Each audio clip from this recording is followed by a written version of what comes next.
মাছের ডিমের বড়া তো সবাই খেয়েছো, কিন্তু আজকে আমি বানাচ্ছি মাছের ডিম দিয়ে ডালনা।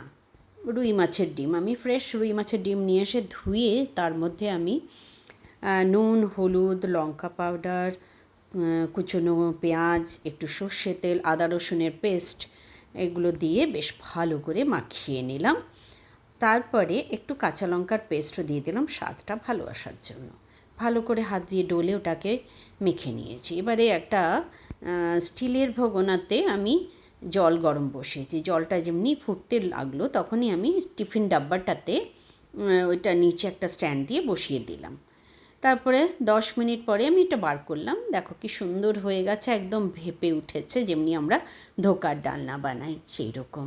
তারপরে ওটাকে আমি পিস পিস করে কেটে নিলাম বা একটা প্লেটে বার করে রাখলাম। এবারে আমি কড়াই বসাবো।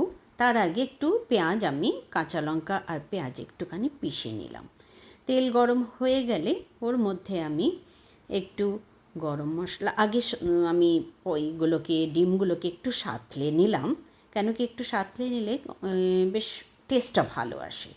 তারপরে আমি ওর মধ্যে একটু তেল দিলাম, তারপরে দিয়ে দিলাম গরম মশলা, তেজপাতা, গোটা গরম মশলা, আর তারপরে ওই যে পেঁয়াজটা আমি পিষে রেখেছিলাম আর কাঁচা লঙ্কা সেটা দিয়ে দিলাম। দিয়ে ভালো করে এটাকে মিক্স করে তারপরে একটু আদা রসুনের পেস্ট আমি দিয়ে আবার ওটাকে খুন্তির সাহায্যে ভালো করে নাড়িয়ে দিলাম। তারপরে দিয়ে দিলাম একটু হলুদ গুঁড়ো, একটু লঙ্কার গুঁড়ো আর ধনে জিরে গুঁড়ো। তারপরে একটু ওটা জল দিয়ে আবার ভালো করে এটা মিক্স করে ফুটতে দিলাম। বেশ যখন ফুটে এলো তখন একটু কালারের জন্য কাশ্মীরি লাল মির্চ পাউডারও দিয়ে দিলাম। এইবারে দেখো বেশ সুন্দর হয়ে এসছে। একটু স্বাদটা ভালো আসার জন্য আমি একটু টমেটো সস দিই, আমি সবসময়ই দিই, তাই জন্য এটাতেও দিলাম। তারপরে একটু গরম জল দিলাম, দিয়ে ওটাকে আবার মিক্স করলাম। এইবারে উপর থেকে আমি দারচিনি পাউডারটা দিয়ে দিলাম, ওটাতে ফ্লেভারটা খুব ভালো আসে। ব্যাস এবারে দিয়ে দিলাম সেই পিস করে রাখা ডিমের,